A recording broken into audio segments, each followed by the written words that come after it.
মার্কসলের আমরা যে রুব্রিক্সটা এই মেসেজ অপশনে মেসেজের মধ্যে দিয়েছি, moral feeling want of criminal without remorse disposition to become a without remorse এই রুব্রিক্সের মধ্যে ইম্পর্টেন্ট জায়গা হচ্ছে উইদাউট রিমোর্স। এই ব্যক্তির মধ্যে বেসিক্যালি আমরা কোনো অনুশোচনা, একটা অকারেন্স ঘটে ফেলেছে সেটা নিয়ে যে একটা পস্তানোর বিষয় থাকবে সেটা আমরা দেখি না। তার মধ্যে এক ধরনের অডাসিটি, এক ধরনের পুলিশ বোল্ডনেস ভাব থাকে। আমরা গতদিন অডাসিটি নিয়ে বিস্তারিত আলোচনা করেছি। তো সে তার লাইফে এমন ডিসিশন নেবে, যেহেতু অডাসিয়াস, এমন ডিসিশন নিবে যেই কাজটা অন্যরা করতে ভয় পাবে, থরথর করে কাঁপবে, সেই কাজ সে করে ফেলবে। তো আমি একটা ছোট্ট কেস দিয়ে এই বিষয়গুলো একটু বোঝার চেষ্টা করি, খুব ভালো করে খেয়াল করেন। আজকে আমরা কিন্তু ক্লিনিক্যাল সাইকোলজির দুইটা খুব ইম্পর্টেন্ট বিষয় নিয়ে আলোচনা করব, তার সাথে হোমিওপ্যাথির আমাদের কেস টেকিং এর কি কানেকশন আছে সেই বিষয়টা নিয়ে আমরা আলোচনা করব। কেউ মানে সবাই খুব কনসেন্ট্রেশন দিয়ে আজকের ক্লাসটা করবেন, মানে এই ভিডিও দেখে শিখে নেব এই মুডে থাকবেন না। তো যাক, ছোট্ট করে কেসটাকে বলি, তাহলে আপনারা বুঝতে পারবেন যে মার্সলের পার্সোনালিটি কেমন হয়। একদম টিপিক্যাল প্রেজেন্টেশন মার্সলের এরকম কেস এই ক্লাসিক্যাল জামানা বলেন আর যাই বলেন, এরকম প্রেজেন্টেশন অনেক আপনার চেম্বারে আপনি পেয়েছেন এবং পাবেনও এবং পাচ্ছেনও। তো একটা ভদ্রলোক আসছে, পেশেন্ট আসছে, তার কাপড়গুলো ছিল একটু এলোমেলো টাইপের, জাস্ট এরকম বোতাম টোতাম ইয়ে করে এই টাইপের এরকম করে আসছে। দুই শার্টের হাতের বোতামগুলা, হাতের ফুল শার্ট পরে আসছে, হাতের বোতামগুলা খোলা ছিল, একটা হাত আবার এরকম করে মোড়ানো, এই স্টাইলে, এরকম করে এরকম করে মোড়ানো আছে। তো মানে এমন ভাবে পোশাক পরে আসছে, তার ওই স্টাইলটা দেখে মনে হচ্ছে যে মাস্তান টাইপের লোকজন, গুন্ডা টাইপের লোকজন যেরকম করে থাকে সেরকম আর কি। তো এই টাইপের জেস্চার নিয়ে যখন কোনো পেশেন্ট আসে, তো আমরা আমরা তো ছোট মানুষ, আমরা একটু বিচলিত হই, মনের মধ্যে কিন্তু একটু ইয়ে কাজ করে যে এই ব্যক্তিকে আবার কিভাবে ট্যাকেল করব, হ্যান্ডেল করব কি করে। তো সে এসে চেয়ারে এমন ভাবে বসলো, মানে একদম বডি টডি ছাড়াই দিয়ে এইরকম করে বসছে, যেটাতে কোনো প্রকার শিষ্টাচারের কোনো বালাই নাই। জাস্ট তার শরীর মনে হচ্ছে যে চেয়ারের মধ্যে ছড়িয়ে দিয়ে এইভাবে পায়ের উপরে পা তুলে বসে আসছে। আর তার কণ্ঠটা ছিল অনেক রুড টাইপের, কর্কশ টাইপের। আমি এত বর্ণনা দিচ্ছি এই কারণে যে আপনার চেম্বারেও এরকম রোগী, এরকম ব্যক্তি আপনি পাবেন, তখন আমার এই কথাগুলো আপনাদের মনে আসবে এবং আপনাকে মার্সলের দিকে হয়তো বা ইন্ডিকেশন দেবে। তো সে তার কি করলো, আমার ইয়েতে এসে, মানে চেয়ারে বসে থেকেই পাটা একটু এদিকে, মানে টেবিলের পাশ দিয়ে, আমি দেখাতে পারতেছি না, পা দিয়ে এরকম করে মেলে দিয়ে কাপড়টাকে এরকম করে একটু চাড়লো। ঠিক আছে, চেয়ারে দেখে বলে, ডাক্তার এদিকে দেখেন, এদিকে দেখেন। মানে আমি খেয়াল করি না, আমি তো তার মানে মানে বসার জেস্চার পোস্চার আমি তা বুঝতেছি। আর সে কি করছে, আর টেবিলের সাইড দিয়ে পাটা এরকম করে দিয়ে কাপড়টা ছেড়ে বলছে, ডাক্তার ডাক্তার এদিকে দেখেন। হ্যাঁ, গলায় একটা মানে ডিক্টেটোরিয়াল একটা টোন আছে। তো তার ভেরিকোজ ভেনের সমস্যা, একদম ইয়ে হয়ে ফুলে আছে। আর তার পেনিসেও ভেরিকোজ ছিল, ভেরিকোসিল, পেনিসে ভেরিকোসিল ছিল। তো অনেক বছর ধরে সে এরকম সমস্যায় ভুগছে, এই পর্যন্ত কোনো প্রপার ট্রিটমেন্ট নেয়নি। তার পায়ের ভেন গুলো একদম ক্ষত ক্ষত হয়ে গেছে, আলসার ফরমেশন হয়ে গেছে। আর কিছু কিছু গুলা তো একদম কালো কালো হয়ে আছে। তো সে, তার সাথে কথা বলে আমি যেটুকু বুঝেছি, আমি ছোট করে বলতেছি। তো সে বলছে যে মেডিকেল আউটডোরে সে ট্রিটমেন্ট নিত, ইচ্ছা হলে ওষুধ খেলে খেলো, না হলে নাই, তার কোনো উন্নতিই নাই। একটার পরে দুটা, দুটার পরে তিনটা, এইভাবে আলসার ফরমেশন গুলা বাড়ছে ভেরিকোসিলের জায়গায়। ছোট ছোট ছোট হয়ে ক্ষত হচ্ছে আর এরকম কালো কালো দাগ হচ্ছে। তো তাকে বলা হয়েছিল যে এইভাবে যদি বাড়তে থাকে তাহলে আপনার ওই পাও কেটে ফেলতে হতে পারে, আবার বেশি এক্সট্রিম লেভেলে গেলে আপনার এটাতে আপনি মানে আপনার মৃত্যু পর্যন্ত হতে পারে। কিন্তু তারপরেও সে কোনো স্পেশালিস্ট ডাক্তার দেখায়নি। ওই মেডিকেল আউটডোরে যায়, 10 টাকার টিকিটে ট্রিটমেন্ট নেয়, হ্যাঁ, দিয়ে ওষুধ নিয়ে আসে, ইচ্ছা হলো ওষুধ খেলো, খেলে খেলো, না খেলে নাই। তো তাকে বললাম যে আপনি কোনো ওষুধ নিয়মিত খান না? তো রোগী বলছে ওই যে ডাক্তার বলেছে যে যে ওষুধগুলা দিয়েছে যে এই ওষুধগুলা খান, আমি ওই ওষুধই খাই। তো আপনার তো উন্নতি হচ্ছে না। তো তারপর আপনি আর ফলো আপে যাননি, ডাক্তারের কাছে যাননি বা অন্য ডাক্তার চেঞ্জ করেননি। তো রুগী বলছে আবার যে কি আবার যে কি করব? গেলেই তো ওই একই ওষুধই লিখে দেয়। তো ওই ওষুধ খাচ্ছেন না তাহলে? ঠিকমতো খান না? হ্যাঁ? তো ওই ওষুধ দিয়ে কি কোনো কাজ হচ্ছে না? তো রুগী বলছে কিছুই হচ্ছে না। ঘাগুলো বেড়েই যাচ্ছে, এভাবেই চলছি। তো আমি তাকে বললাম যে হোমিওপ্যাথিতে ওষুধ দিতে গেলে তো ব্যক্তিকে বুঝতে হবে, তার ভালো মন্দ বুঝতে হবে। তো আমরা রুগীকে প্রেসক্রিপশন করার সময়, ওষুধ দেওয়ার সময় আমরা রুগীর আচার আচরণ, তার নেচার সম্পর্কে জানতে চাই। তো একটু আপনার নেচার সম্পর্কে যদি একটু বলতেন। হ্যাঁ, আমি ভালোভাবে বললাম। তো সে বলতেছে যে ডাক্তার টেনশন তো অনেক হয়। কি নিয়ে টেনশন? তো বলছে যে কিছু ঘটনা আছে ডাক্তার। কথা হলো ভালো চিকিৎসা করাতে আমি ঢাকা যেতে পারবো না। বলে কেন কেন? তো বলে যে রাজশাহীর বাইরে যেতে পারবো না, থানা থেকে আমাকে বলা আছে। তো মানে থানা থেকে বলা আছে, তো তার কাছে জিজ্ঞাসা করলাম আসলে বিষয়টা কি। তো সে বলতেছিল যে সে কোনো একটা মানে ব্যবসা করে, ইলিগাল টাইপের ব্যবসা, এবং জমিরও একটা ব্যবসা আছে। তো সে করে কি ওই যে খাস জমি থাকে রাজশাহী এই অঞ্চলগুলোতে আবার প্রচুর খাস জমি। তো সিস্টেমে খাস জমি দখল করে ফেলে, ধরেন যে কারোর সাথে কন্টাক্টে যে দখল করবে, করে সেখানে বিল্ডিং টিল্ডিং বানায়, বানায় ওটাকে সেল টেল করে, কি কি সব করে, এগুলা ব্যবসা তার। তো লাস্ট কোনো একটা এরকম জায়গা দখল করতে যেয়ে আহ, সেখানে বিল্ডিংও বানায় ফেলছে, বা বানানোর পরে বিশাল ক্যাচাল। তো এটা নিয়ে গন্ডগোল হয়েছে। হ্যাঁ, তারপরে কেস কাচারিও হয়েছে। তো পুলিশ এইটাতে আবার জড়ায় পড়ছে। এগুলা জায়গায় তো আবার পুলিশরাও একটু সুযোগ নিতে চায়। তো পুলিশও ওখানে জড়ায় পড়ছে, যে এটা পেন্ডিং হয়ে আছে। হুম। তো ওই ওখান থেকেই আর কি তার এক ধরনের নিষেধাজ্ঞা। আর আরেকটা ঘটনার কথা বলতেছিল, সে একটা পলিটিক্যাল কেসে জড়ায় পড়ছে। সে তখনকার রুলিং পার্টির কোন এক নেতাকে পিটাইছে, ভালো মতন পিটাইছে। তো ওই নেতাও কি করছে, তার বিরুদ্ধে অ্যাটেম্প টু মার্ডারের কেস দিয়েছে। তো সে হলো অ্যাটেম্প টু মার্ডারের কেস, এবং ওই অ্যাটেম্প টু মার্ডারের সাথে তখন ওই যে বোমা হামলার সহ আরো কিছু ধারা যোগ করে দিয়েছে। এই কারণে সে তো জামিন নিয়ে আছে, কিন্তু সে স্টেশন লিভ করতে পারবে না, রাজশাহীর বাইরে যেতে পারবে না। তো আমি তাকে বললাম যে এটা নিয়ে কি আপনার টেনশন হয়? বলছে না, এমনিতে এটা নিয়ে আমার কোনো টেনশন নাই, কিন্তু যার জন্য আমার এটা হয়েছে, মানে এই ঝামেলাগুলা, আমি তাকে মারবো। আমি তাকে আমি তাকে মারবো, এরকম করে বলতাম। হম, আমি তাকে মারবো। তো মারার কথা মানে আমি মনে করছি যেরকম ওই যে মারামারি করছে, নেতাকে পিটাইছে, ওরকম হয়তো সব থাপ্পড় ঘুষি টুসি দিবে। হ্যাঁ, এগুলা তো তার মানে আরো কিছু কথা বললো, তো বুঝলাম যে চট থাপ্পড় ঘুষি দেওয়া তার কোনো ব্যাপারই না। তো আমি বললাম যে মারবো মানে কি? আপনি বললেন যে মারবো, মারবো মানে কি? তো বলছে ডাক্তার সাহেব তো বয়স কম, আপনি কি, আপনার কি আছে জানি না, তো আমি তো বিয়ে শাদী আমার মেলা আগে হয়েছে, বাচ্চা কাচ্চাও বড় হয়ে গেছে, আমার দুনিয়া মেলা দেখা হয়েছে, কিন্তু এখন আমি শিওর তাকে মেরে ফেলবো, মেরে জেলে যাব, যাই হয় হোক সমস্যা নাই, কিন্তু আমি তাকে অবশ্যই মারবো।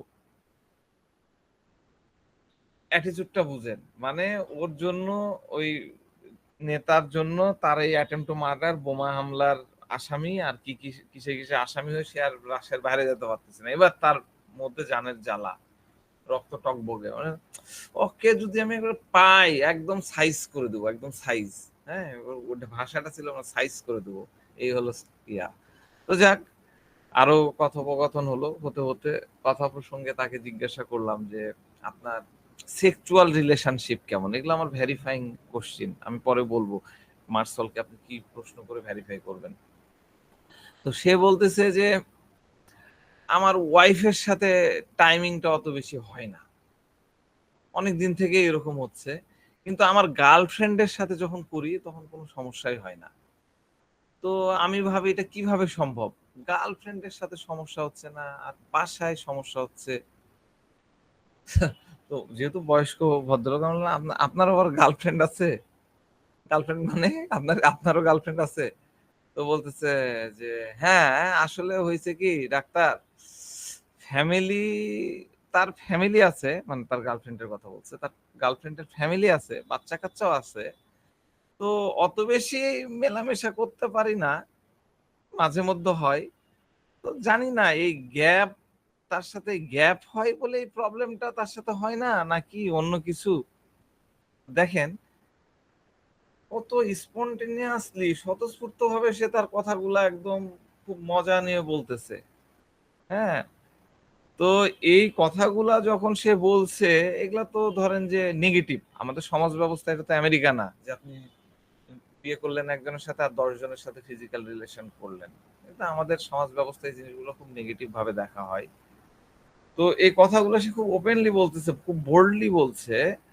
আর তার মধ্যে কোনো প্রকার পস্তানোর বিষয় নাই। এই এক্সট্রা ম্যারিটাল অ্যাফেয়ার রিলেশন, এটা কিন্তু স্টিল না অফেন্সিভ জিনিস আমাদের এখানে, আইনত দণ্ডনীয় একটা বিষয়, তাই না? সামাজিক ভাবে তো অ্যাটলিস্ট হেয়পূর্ণ হয়। কিন্তু সে কথাগুলো বলছে, তার মধ্যে কোনো পস্তানোর কোনো টোন নাই, কোনো অনুশোচনার কোনো বালাই নাই। আবার মারার কথাগুলো বলতেছে, সে কোনো ইয়া নাই, জাস্ট ঠাস ঠাস করে একদম মুখে যে কথা আছে সেটা বলতেছে। তো এইটাই হলো মোরাল ফিলিং অফ, MORAL হয়ে গেল, MORL, moral feeling want of criminal without remorse disposition to become a হিপার সালভো আছে এখানে। হ্যাঁ, ল্যাকেসিস আর্সেনিক বেলিডোনা, ওটার ইয়ে আলাদা, ওদের প্রেজেন্টেশন আলাদা, কিন্তু আমি আপনাদেরকে বোঝাচ্ছি মার্শালের প্রেজেন্টেশন কিরকম হয়। এরা মোরালি খুবই ইনসেনসিটিভ হয়, মোরালিটি বলে এদের মধ্যে কোনো কিছু নাই। তো এই ব্যক্তিদের মোরালিটি এরকম যে এটা খুব ভালো করে মানে ক্রাইম করব, জেল হলে হোক গা, বিচার হলে হোক গা, যা হওয়ার হবে, ফাঁসি হলে হোক। এদের মেন্টালিটিটা হচ্ছে এই টাইপের, এক লাইনে ক্রাইম করব, জেল হলে হোক, পানিশমেন্ট হলে হোক, সমস্যা নাই। তো আমাদের একজন খুব বিখ্যাত ডাক্তার ছিলেন, আমার খুব পছন্দের, ডক্টর ডরোথি শেফার্ড। তিনি ইংল্যান্ডের বাসিন্দা, সম্ভবত 90-এর দশক, 80 বা 90-এর দশকে তিনি মারা গেছেন। তো তিনার একটা বইয়ে লিখা ছিল যে বেলেডোনা, স্ট্যামোনিয়াম আর হায়োসিয়ামাস, এই তিনটা মেডিসিন দিয়ে তিনি বেশিরভাগ এই যে ইনস্যানিটি এই টাইপের বা ডেলিরিয়ামে যে ইয়াগুলা থাকে সেই কেসগুলাকে সে কিওর করেছে। তো পরবর্তীতে তার লিস্টে এই মেডিসিনটাকেও যোগ করা হয়েছে, মার্শালকেও যোগ করা হয়েছে। তো জর্জ ভিতুলকাস মার্শাল সম্পর্কে বলেছেন যে, মানে একটা তার ইয়ের মধ্যে লিখেছেন যে জেলে যত ক্রিমিনাল আছে তাদের ম্যাক্সিমামের ওষুধই মনে হয় হয় মার্শাল না হলে অ্যানাকার্ডিয়াম, তার ভাষায়। তো এরকমও আরো রাইটাররা বলেছেন, তাদের কথাই মানে এই কথাটা প্রচলিত, সেটা হচ্ছে জেলে থাকা কয়েদিদের যদি গণহারে মার্শাল দেওয়া যায়, আমরা যেরকম করোনার সময় গণহারে আর্সেনিক খাওয়াইছি, সেরকম মার্শাল দেওয়া যায়, তাহলে দেখা যাচ্ছে অনেকে শুধরাই যাবে। এটা কিছু ডাক্তার সাহেব বলেন। তো এখন একটা বিষয় বোঝা অনেকটা জরুরি যে ডাক্তার সাহেব জর্জ ভিতুলকাস কেন এই কথাটা বলেছেন। তো আমরা পরবর্তীতে মার্সলের যে রুব্রিক্স গুলা দেখব, তখন আমরা দেখব যে মেডিসিনটার পার্সোনালিটির যে মানে অবস্থা, যে ভাবসাব আছে, সেগুলা দেখলে আপনারা বুঝতে পারবেন যে এই ব্যক্তিরা আজ হয় আজ নাহলে কাল এমন না এমন কোন কাণ্ড করবে একটা এক্সট্রিম লেভেলের, যেটাতে তার সাজা হবে, জেলে যাবে। এই আমরা পরবর্তীতে এগুলোতে দেখব। তো যে কোনো কিছু বোঝার আগে আমরা চেষ্টা করি মেডিসিনটা কিভাবে তৈরি হয় সেটা বোঝার। মেডিসিন তৈরি হয় কিভাবে বোঝার। যেমন আমরা সিপিয়া পড়তে যে বুঝতে যে আমরা বুঝেছি যে একটা মিজারেবল এক্সিস্টেন্স, সেখান থেকে সিপিআর পার্সন তৈরি হয়েছে। তো সেরকমই আমরা বলছিলাম যে মার্সল কিভাবে তৈরি হয় সেটা আমরা বুঝবো। দেখেন, হোমিওপ্যাথি কেস টেকিং, আমরা যদি পিওর কেস টেকিং করি, এটা কিন্তু একটা ওয়ান্ডারফুল সায়েন্স। কেস টেকিংটাই কিন্তু একটা ওয়ান্ডারফুল সায়েন্স। এবং আমরা হোমিওপ্যাথি কি বলি, হলিস্টিক অ্যাপ্রোচ। এই জন্য হলিস্টিক বলছি যে আপনারা যদি হলিস্টিকের অর্থটা বুঝতে চান, আমরা যদি বোঝার চেষ্টা করি, যখন আমরা কি করি, পেশেন্টের হিস্ট্রি নিই। আপনি যখন পেশেন্টের হিস্ট্রি নেন, তখন অনেক কেসে আপনারা তার কারণ দেখবেন যে অটোমেটিক বুঝে যাবেন যে এই কারণে এই পর্যায়ে চলে গেছে। হ্যাঁ, খুব গুরুত্বপূর্ণ কারণ, যেগুলো ধরেন যে হিপারসাল, মার্কসল, মানে এই টাইপের গরম গরম রক্ত গরম মেডিসিন, হ্যাঁ এই টাইপের মেডিসিন বানাই, এগুলা কিন্তু আমরা বুঝতে পারি যে এখান থেকে এইভাবে তৈরি হচ্ছে। ঠিক আছে? তো মার্সলটা তৈরি হলো কিভাবে? দেখেন, আমাদের একটা খুব সুন্দর রুব্রিক্স আছে, আমরা রেপার্টরিতে গেলে দেখতে পাবো, রেপার্টরি দেখাচ্ছি না। সেটা হলো যে element from discord one's parents between.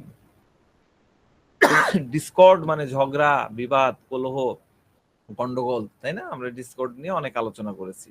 প্যারেন্টসদের মধ্যে রুব্রিক্সে কি বলছে, প্যারেন্টসদের মধ্যে যখন মতভেদ তৈরি হয়ে যায়, আর সেটা যখন গন্ডগোল পর্যায়ে যায়, ডিসকর্ড লেভেলে যায়, দেখা যাচ্ছে যে সারাদিন সংসারে লেগে আছে, হাজবেন্ড ওয়াইফ মারামারি করছে, পিটাপিটি করতেছে, গালাগালি করতেছে, গোষ্ঠী উদ্ধার করে দিচ্ছে, এরকম পরিবেশে বাচ্চা বড় হচ্ছে এবং তার মধ্যে দেখা যায় যে একটা অপরাধী মানসিকতা তৈরি হয়।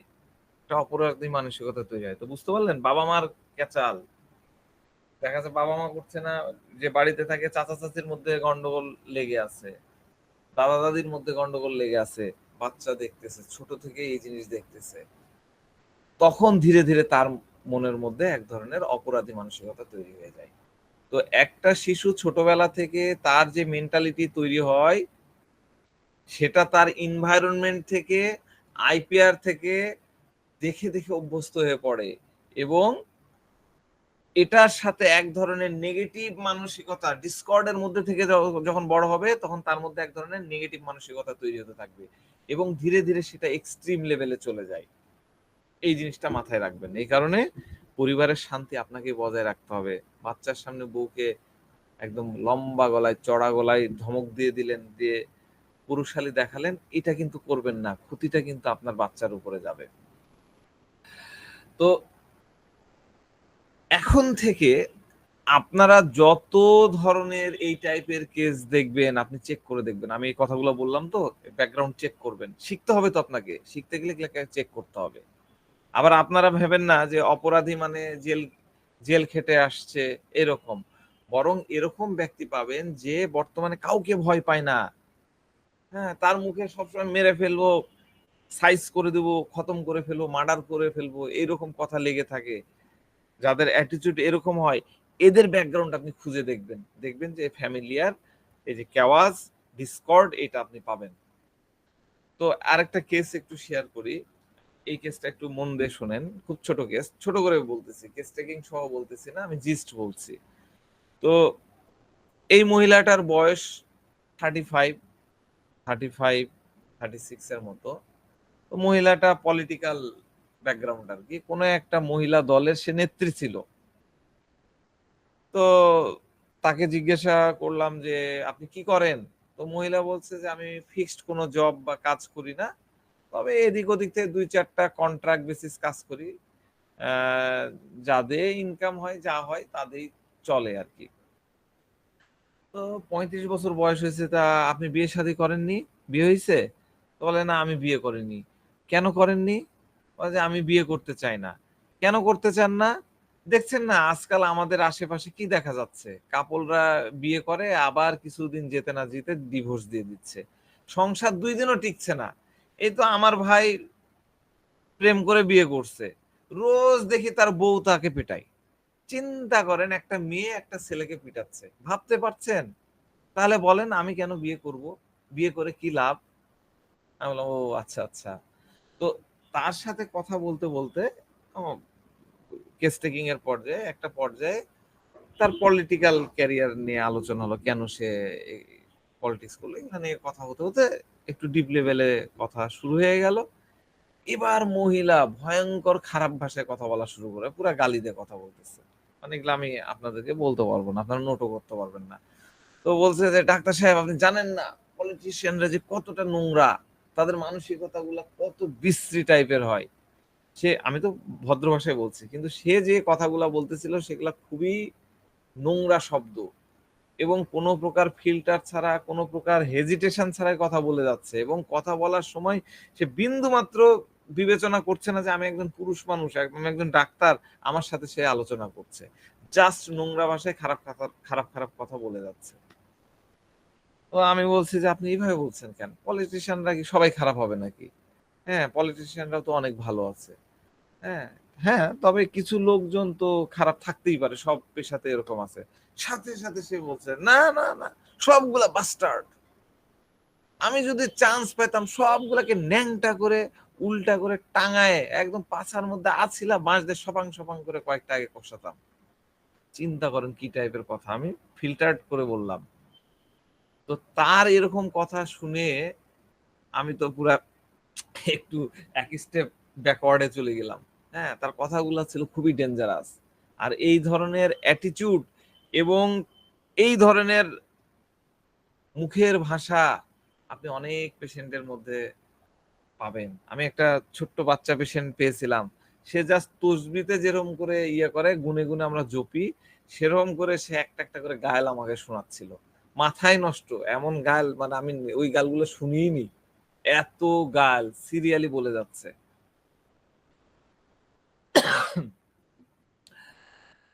আরেকটা ঘটনা বলি, এটা আমাদের ওয়েটিং রুমে থাকে, আমরা কেস টেকিং এর সময় আমাদের পেশেন্টরা যখন ওয়েটিং রুমে আসে সেটাকেও আমরা একটা প্রায়োরিটি দিই। তো এই পেশেন্টটা করছিল কি, হঠাৎ করে শুনি যে পাশের রুম থেকে চিৎকার চেঁচামেচির আওয়াজ আসছে, চিল্লাফাল্লা হচ্ছে। তো চেয়ার থেকে উঠে যায়, দেখি একটা মহিলা আরেকটা মহিলার সাথে একদম সেই লড়াই ঝগড়া শুরু করে দিয়েছে। মহিলাটা যে এত অ্যাগ্রেসিভ ছিল যে তেড়ে চলে যাচ্ছে, এক্ষুনি যায় মানে অ্যাটাক করে ফেলবে, সিম্পল কোন একটা বিষয় নিয়ে লাগছে। তো আমি তাদের কাছে যাই, দুইজনকে মধ্যস্থতা করলাম, একটু থামালাম, শান্ত করলাম, একজনকে আসেন আসেন আপনারটা আগে দেখে দিচ্ছি, তারপরে এইভাবে ইয়ে করলাম। তো মার্সল মহিলা ওই রুমে যার সাথে লড়ছিল সে যদি বাই চান্স অ্যানাকার্ডিয়াম বা আরেকটা মার্সল হয়ে যেত, তাহলে তো সেদিন বিপদ, পুরা চেম্বার একদম দেখা যাচ্ছে ভাঙচুরে তছনছ হয়ে গেছে।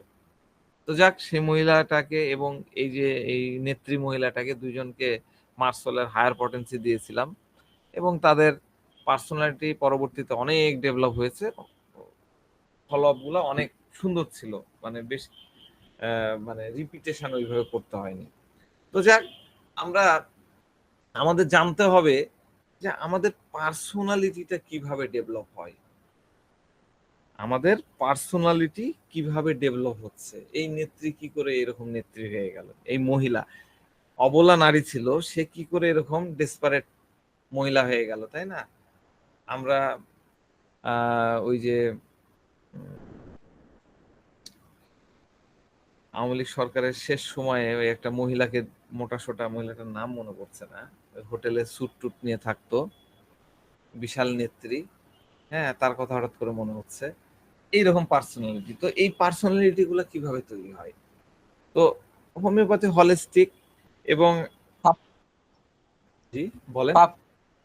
পাপিয়া, হ্যাঁ, পাপিয়া, পাপিয়া, হ্যাঁ, থ্যাংক ইউ, পাপিয়া, পাপিয়ার ক্যারেক্টারটা চিন্তা করেন।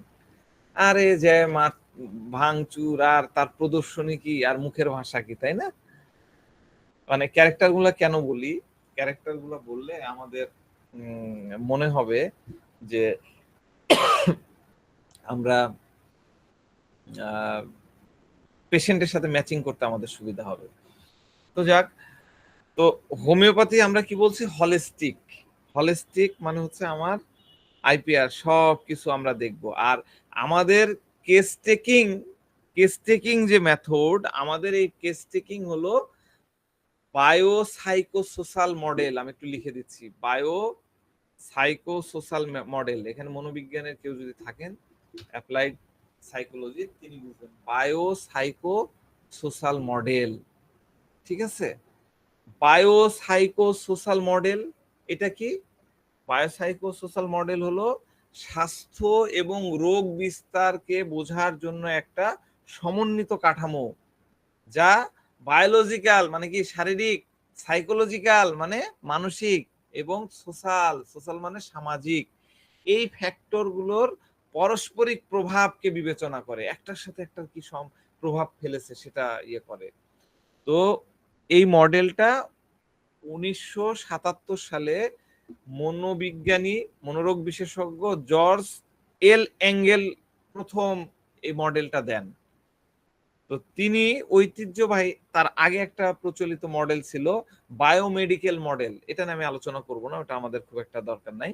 বায়োমেডিকেল মডেল, সেই মডেলটা নিয়ে গবেষণা করে তিনি এই বায়োসাইকোসোশ্যাল মডেল তৈরি করেন, এবং সেখানে ওই যে বায়োমেডিকেল মডেলের যে সীমাবদ্ধতাগুলো ছিল সেগুলাকে তিনি কাভার আপ করে ফেলেন।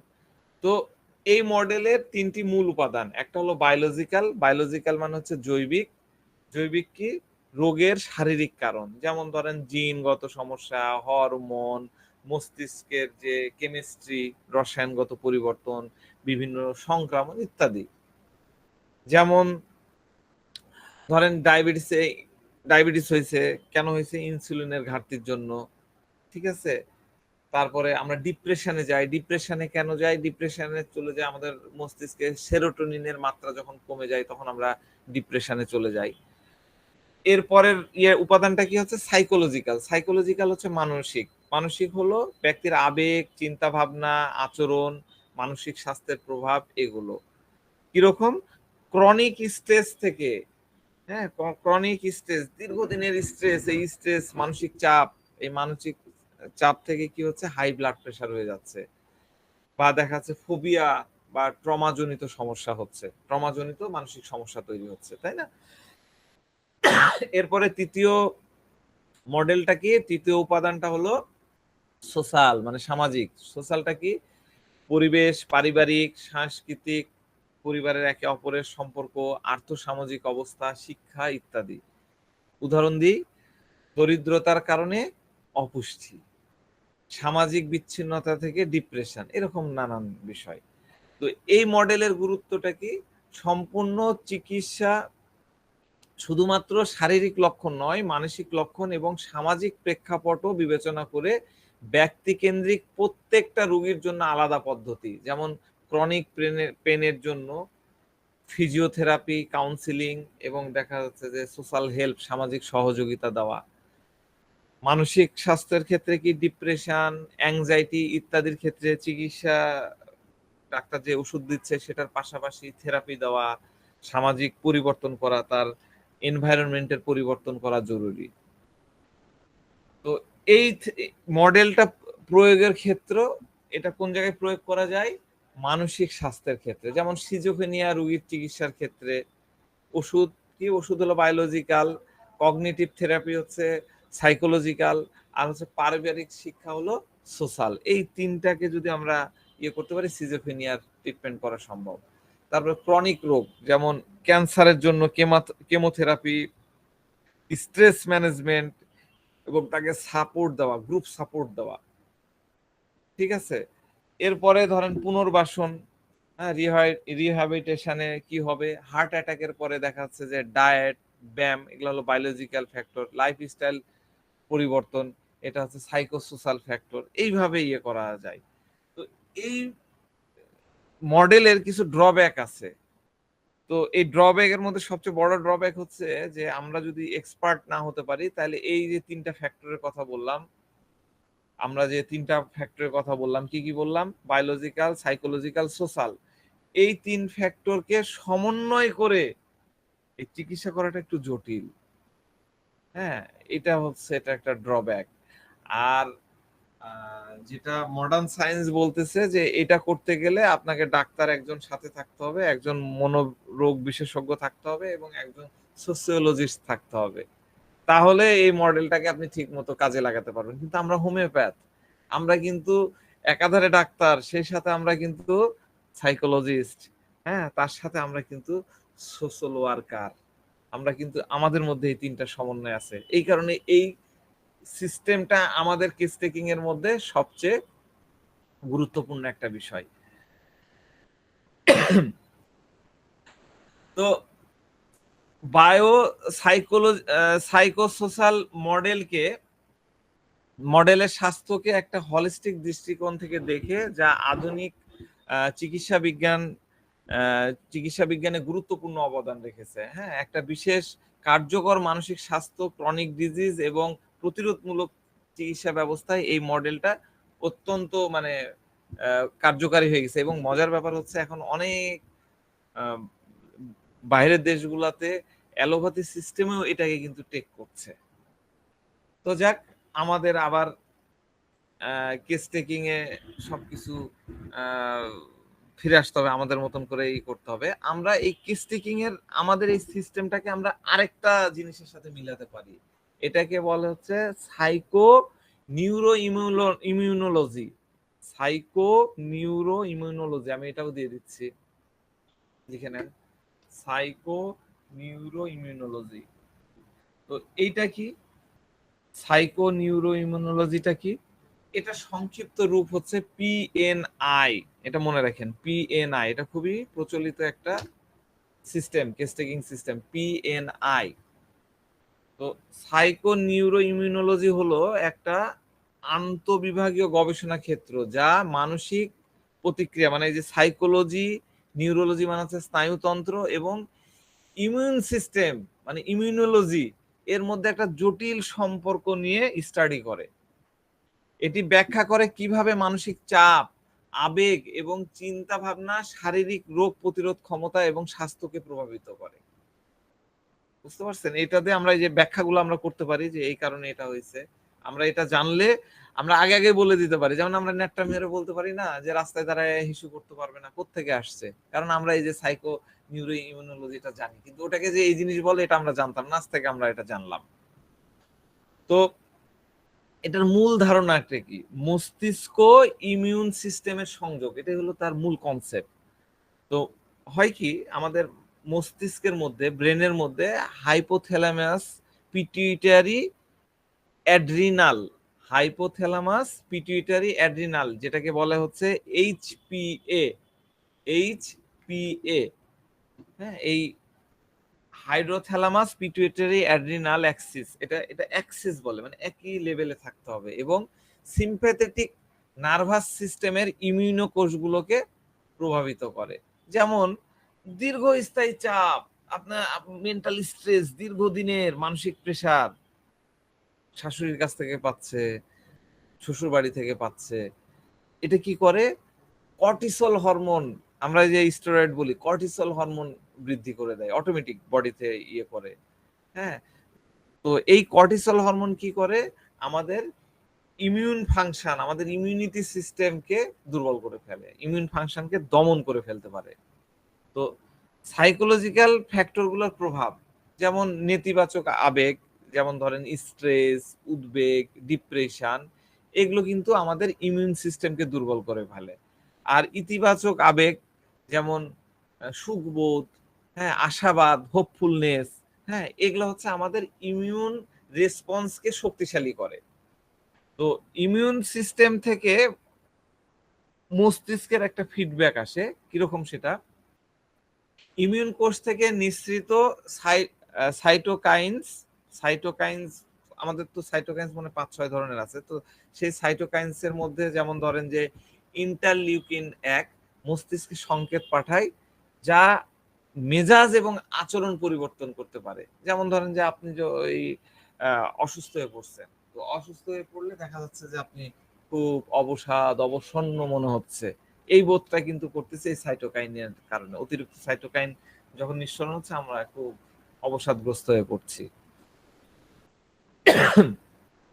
তো উচ্চ গবেষণায় দেখা গেছে উচ্চ লেভেলের স্ট্রেস যুক্ত ব্যক্তি, যেমন ধরেন যে উচ্চ লেভেলের স্ট্রেস কখন হয়, যে যেমন ইন্টারমিডিয়েট পরীক্ষা হচ্ছে, প্রথম পরীক্ষার আগে পরীক্ষার্থীদের যে অবস্থা ছিল, তো আপনারা দেখবেন, আপনারা চিন্তাও করে দেখবেন, আপনার রুগী নিয়ে গবেষণা করলেও বুঝতে পারবেন, এই পরীক্ষার্থীদের দেখা যাচ্ছে এই টাইপের স্ট্রেসের আগে দেখা যাচ্ছে জ্বর সর্দিতে বেশি আক্রান্ত হয়, মানুষ জ্বর সর্দিতে বেশি আক্রান্ত হয়।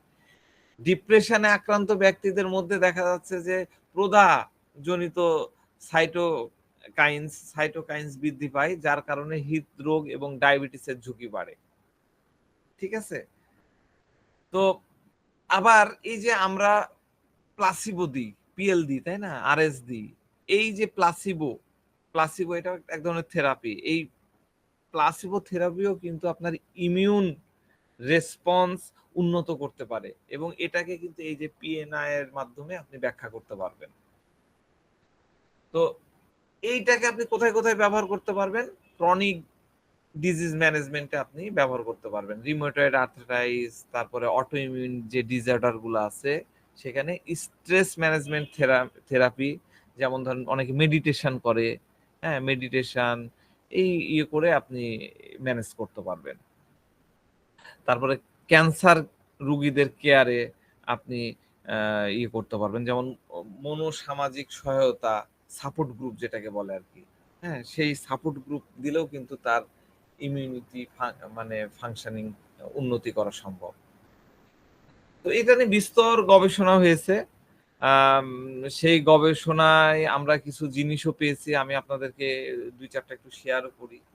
যেমন ধরেন যে কর্মস্থলে, জব ক্ষেত্রে, অফিসে কেউ যদি অতিরিক্ত চাপগ্রস্ত হয়, এরকম ব্যক্তি সাইকোলজিক্যাল কি হয়, দীর্ঘমেয়াদী কাজের চাপ, সেখানে কি হয় তার নিউরোলজিক্যাল কি হয়, কর্টিসল বৃদ্ধি পায়, দিয়ে ইমিউনোলজিক্যাল কি হয়, তার টি সেলের কার্যকারিতা হ্রাস পায়, ফলে কি হয়, সে বারবার ভাইরাল ইনফেকশনে আক্রান্ত হয়। এগুলা দেখবেন, এরপর থেকে রুগী আসলে এই জিনিসগুলা খুঁজে খুঁজে দেখবেন।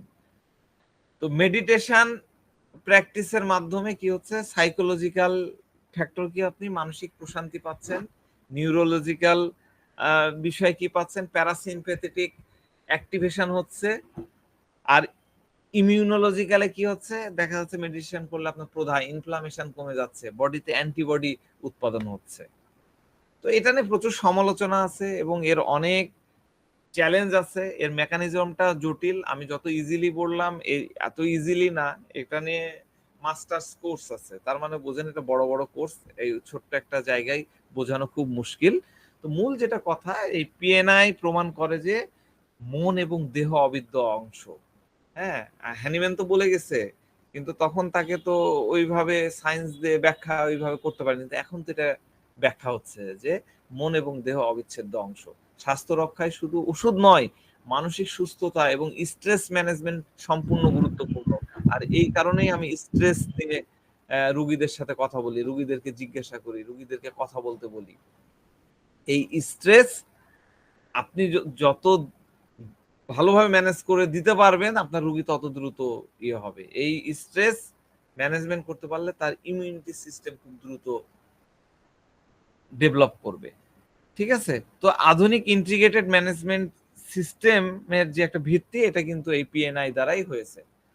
তো তাহলে হোমিওপ্যাথি হলো বায়ো সাইকোসোশ্যাল সোসাইটিতে থাকা, তার যে সংস্কার, যেটা যে স্টিমুলেশন সমাজ থেকে আসে, তার যে কৃষ্টি কালচার, তার বাড়িতে সে কিভাবে লালিত পালিত হচ্ছে, আশেপাশের এনভায়রনমেন্ট কেমন ছিল, এসব কিছু বিষয় আপনাকে কনসিডার করে পেশেন্টকে প্রেসক্রাইব করতে হবে।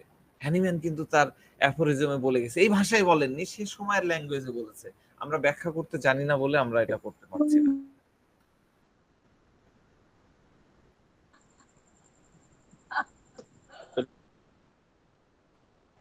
কেউ কিছু বলছেন নাকি? কেউ কিছু বলছেন না। আচ্ছা, আমরা আরেকটা বিষয় একটু জানবো। এটাকে বলে হচ্ছে অ্যাডভার্স চাইল্ডহুড এক্সপিরিয়েন্স, যেখান থেকে মার্সলের সূত্রপাত। এটা এবার আমরা একটু আসি। Adverse childhood experience, এসিই। এই এসির বাংলা হলো প্রতিকূল শৈশব অভিজ্ঞতা। শৈশবের যে প্রতিকূল অভিজ্ঞতা সেটা।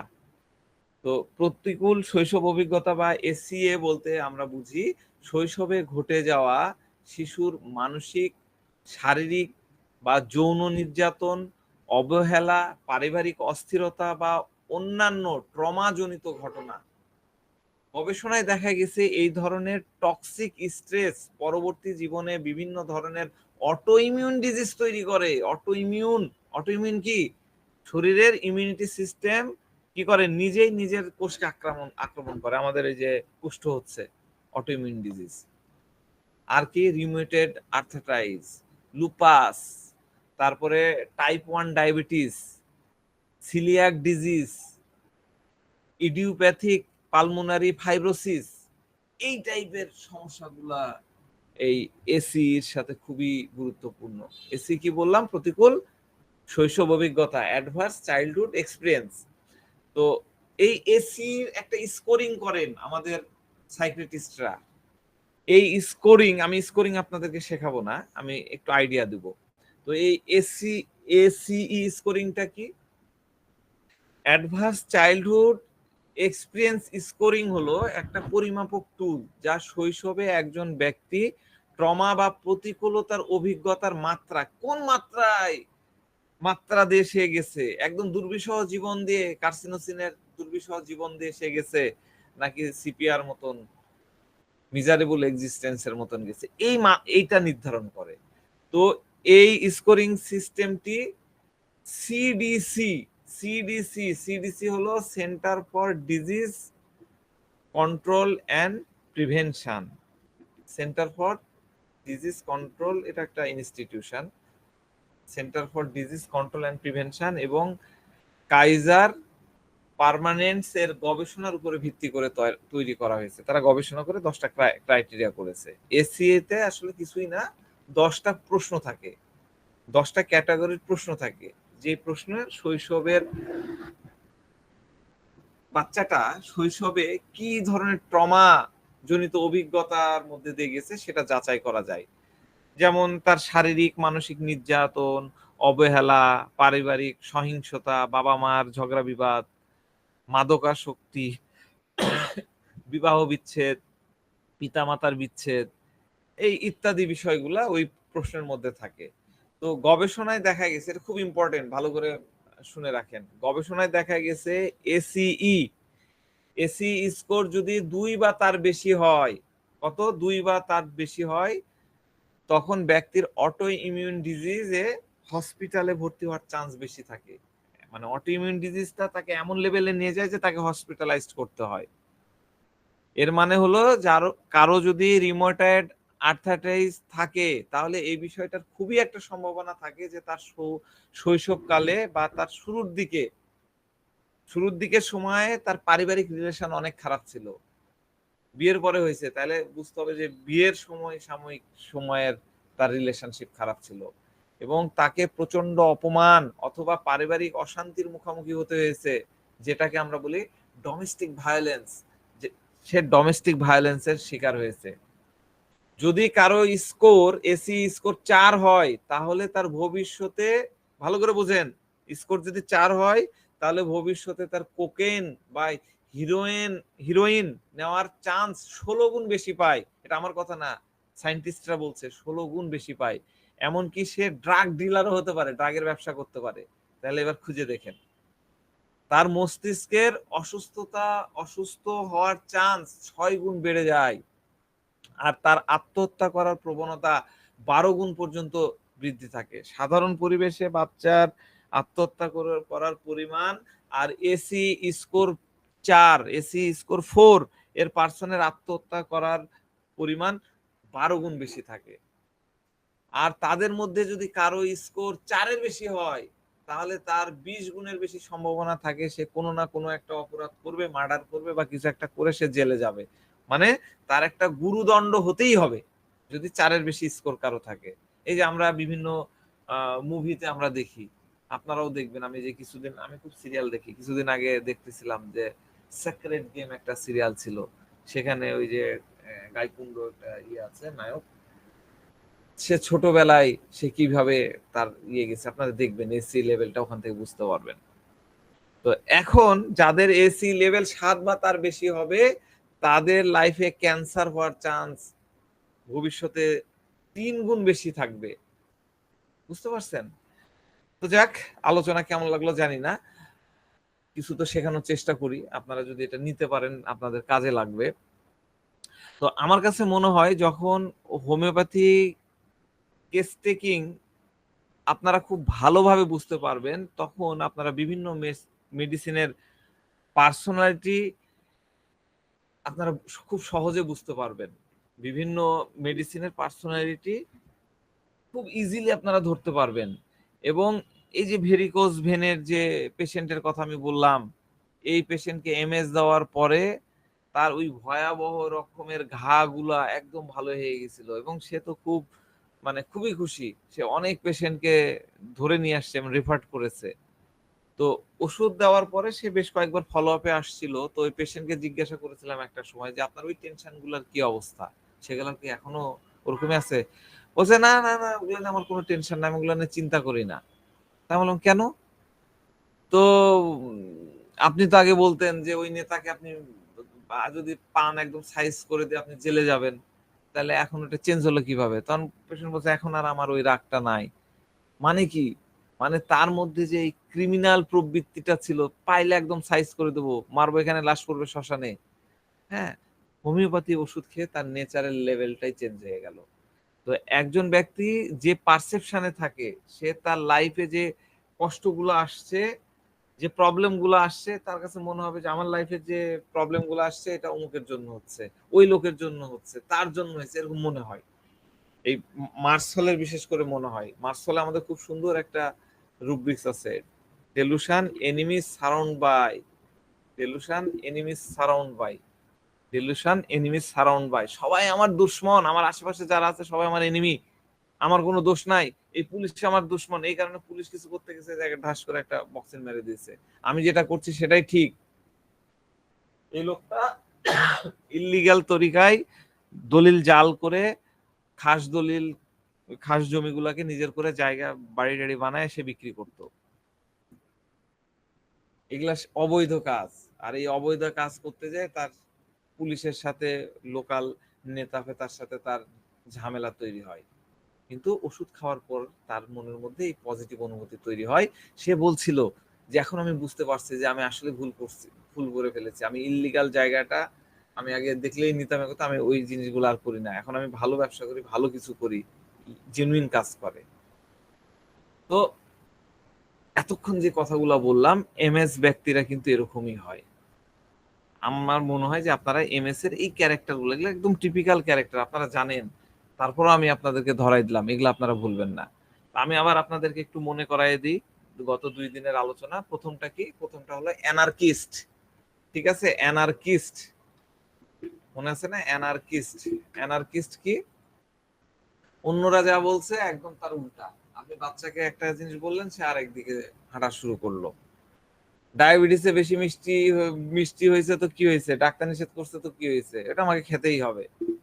আমরা মার্সলে একটা সিঙ্গেল রুব্রিক্স পাই, সেটা হচ্ছে অ্যানার্কিস্ট রিভলিউশনারি, রিভলিউশনারি।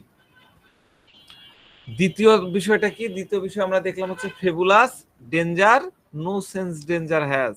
ফেবুলাস আর danger no sense danger has. এটা কি? তার অসুস্থতা নিয়ে তার কোনো ডেঞ্জার থাকে না। ডেঞ্জার মানে কি? ডেঞ্জার মানে হচ্ছে যেটাতে তার মৃত্যু হয়ে যেতে পারে, তো সে ওইটা নিয়ে তার কোনো টেনশন নাই। কিসের ডেঞ্জার, কোথাকার ডেঞ্জার, এগুলোতে কিছু হবে না, যখন হবে তখন দেখা যাবে। সে একদম বিন্দাস ফুরফুরে মেজাজে থাকে। তৃতীয়টা কি? তৃতীয়টা হলো গারমন্ড। তৃতীয়টা হলো গারমন্ড। গারমন্ডটা কি? গারমন্ড হলো খাওয়া দাওয়া। খাওয়া দাওয়ায় তার যে টেস্ট, যেটা টেস্টি, হ্যাঁ, যেটা আছে, যে যাই বলুক, আমি আমার টেস্টটাকে পূরণ করে ছাড়বো। সে বলবে তেলের খাবার হয়েছে তো কি হয়েছে, আমি এটা খাবো। হাই প্রেশার হবে হোক, কোলেস্টেরল বাড়বে বাড়ুক, যখন বাড়বে তখন দেখা যাবে।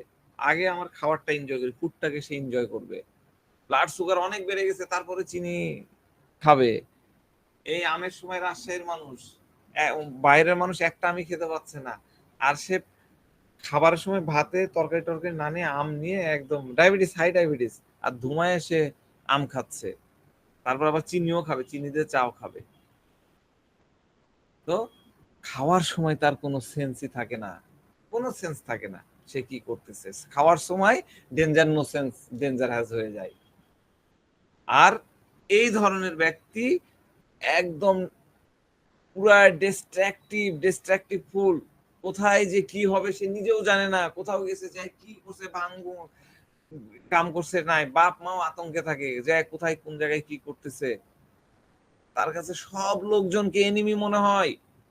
রাস্তাতে যাচ্ছে, হাঁটছে, মনে করেন স্টেশনে যাচ্ছে, স্টেশনে তো ভিড়, অনেক লোক হারি থাকে, হ্রাস থাকে, তারা ওই দিক দিয়ে বাড়াচ্ছে, গায়ে হয়তো একটু ধাক্কা লেগে গেছে, আর তো সে পুরা মনে করলো যে এনিমি আমাকে ধাক্কা মেরে দিয়েছে, মার বেটাকে। সেটা যে এমনি এমনি ধাক্কা লাগতে পারে সেটা তার মাথার মধ্যে নাই, কারণ delusion enemies everyone is an delusion enemies surround by enemies। সে চারিদিকে যারা আছে সবাই তার শত্রু, আর তার আশেপাশে যারা আছে তারা তার শত্রু, এরকমটা সে মনে করে। তাহলে আমরা এতক্ষণ এমএস এর 4-5টা পার্সোনালিটির বিষয় শিখলাম। বোঝার বিষয় হলো মার্কসওয়ালের মেজরিটি পেশেন্টের মধ্যে আপনারা এই জিনিসগুলাই দেখতে পাবেন, এই জিনিসগুলাই থাকে। এখন একটা ফিজিক্যাল সিমটম আমরা যেটা আগে থেকেই দেখে আসছি, মার্কসওয়ালের দাঁতগুলা কেমন যেন একটু ছোপ ছোপ ছোপ ছোপ দাগ দাগ দাগ দাগ হয়, তাই না? এটা দেখে আসছি। তারপরে দাঁতের গোড়ায় কি হয়, ঘা, গাম, গাম দিয়ে রক্ত ঝরে। মার্কসওয়ালে করলেই রক্ত ঝরে না, অনেক বেশি লালা ঝরে, ঘুমের মধ্যেও লালা ঝরতে থাকে, চুয়ায় চুয়ায় পড়তে থাকে। আপনারা যদি এগুলো রোগীর মধ্যে পান তাহলে তো ভালো কথা, যদি নাও পান কোনো সমস্যা নাই। শরীরে দুর্গন্ধ আসছে কি আসছে না, ডিসচার্জে দুর্গন্ধ হচ্ছে কি হচ্ছে না, সেটা না। আমি যে পার্সোনালিটি টেস্ট গুলো আপনাদেরকে বললাম, পার্সোনালিটির বিষয়গুলো আপনাদেরকে বললাম, মেজরিটি কেসে কিন্তু এটা পাওয়া যাবে, সব না, মেজরিটি কেসে আপনারা পাবেন। এখন মনে করেন এই যে মেজর যে বিষয়গুলা আমরা শিখলাম, ফিজিক্যাল টাইপের কোনো লক্ষণই নাই, শুধু এই মেন্টালিটির এই বিষয়গুলো আপনি আছেন, অন্য কোনো একটা অসুখ বিসুখ নিয়ে আসছে, এগুলার সাথে এই ফিজিক্যাল লক্ষণগুলোর সাথে মিলছে না, পাওয়া যাচ্ছে না। আপনি যখন ওই বিষয়গুলো আপনি পাবেন, মানসিক বিষয়গুলো যখন আপনি পাবেন, তখন আপনি মার্শাল প্রেসক্রাইব করে দিতে পারবেন। এই ভেরিকোসিল থেকে আলসারের কেসটার কথাই চিন্তা করেন। তার কি আলসার একদিনে হয়েছিল? তার কিন্তু ধীরে ধীরে গ্রো করেছে। মনে করেন যে কয়েক বছর আগে, 4-5 বছর আগে পেশেন্টটা যদি আপনার কাছে আসতো, যখন তার ওই আলসারেশন ফরমেশন হয়নি, কেবল ভেরিকোসিল হওয়া শুরু হয়েছে বা দুই একটা ফুটা ফুটা হয়েছে, তখন আপনি যদি তার দেখবেন, দেখবেন যে তার লাইফে কিছু না কিছু সংঘর্ষ চলছিল। আর আমরা তো বুঝলাম যে তার কনফ্লিক্ট থেকে কি হচ্ছে, তার স্ট্রেস হরমোন তৈরি হচ্ছে, কর্টিসল নিঃসরণ হচ্ছে। আর এটা যখন অধিক পরিমাণে নিঃসরণ হতে থাকতেছে, তখন শরীরের বিভিন্ন অঙ্গগুলা খারাপ হওয়া শুরু করছে, ডিজিজ ফরমেশন হচ্ছে। ঠিক আছে? আমরা দেখেন বলি না যে এই রক্ত গরম, এই পেশেন্টারই দেখেন রক্ত কত গরম ছিল, এই ভেরিকোসিলের পেশেন্টটা, টকবগে রক্ত।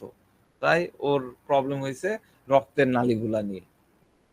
তো এইভাবে ফিজিক্যাল তৈরি হয়ে যায়। কিন্তু এটা যখন শুরু হয়, মনে করেন যখন মার্সল তৈরি হয়েছিল, তখন আপনার কাছে মনে হবে যে শরীরে যে দানা দানাগুলো আসছে এগুলো হলো শরিকের কোন একটা এটা সিফিলিটিক কিছু না। তখন কিন্তু আপনার মনেই হবে না যে, কিন্তু আপনি যদি অ্যাটিটিউড গুলা নেন, ওই যে তৈরি হওয়ার ঘটনাগুলা যদি নেন, তখন আপনি মার্সল দিতে কখনোই দ্বিধাদ্বন্দ্বে ভুগবেন না। আপনি যদি তার বিহেভিয়ারটা বুঝতে পারেন, তাহলে মেডিসিনটা দিতে সহজ হয়ে যাবে। হ্যাঁ, বাবা মা এসে বলে না যে আমার বাচ্চা কত দুঃসাহসী, কাউকে দেখে ভয় পায় না, যেটা নিষেধ করি সেটাই করে, এটা করে ওটা করে। এই নির্ভীক কথাগুলা দেখেও আপনি কিন্তু মার্সল প্রেসক্রাইব করতে পারবেন। তো ঠিক আছে, আজকে এই পর্যন্তই রাখি। প্রাসঙ্গিক কিছু আলোচনা করা হলো যেগুলো আসলে খুব দরকার। আমরা হোমিওপ্যাথরা শুধুমাত্র ম্যাট্রিমেডিকার মধ্যেই তো আবদ্ধ থাকি না, আরো অনেক কিছু নিয়েই আমরা শিখতে থাকি, শেখার চেষ্টা করি। তো ঠিক আছে।